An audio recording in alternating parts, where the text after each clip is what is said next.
เงินทองเป็นของนอกกายคำนี่ฮะเก็บให้คนรวยเขาว่าเอาเท่ซะเนาะเป็นเงินล้านหลายมือเลย สำหรับคนจนคือเฮา เสาบนมือ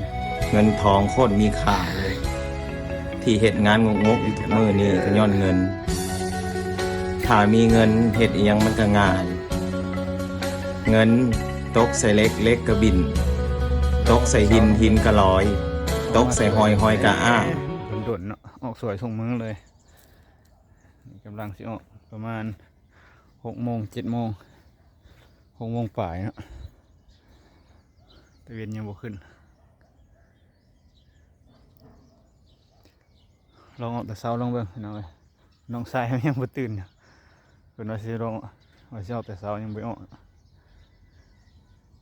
นี่ก็ตื่นแต่เช้าพุ่นละเพื่ออาบน้ำอาบในบรรยากาศออมเงินว้า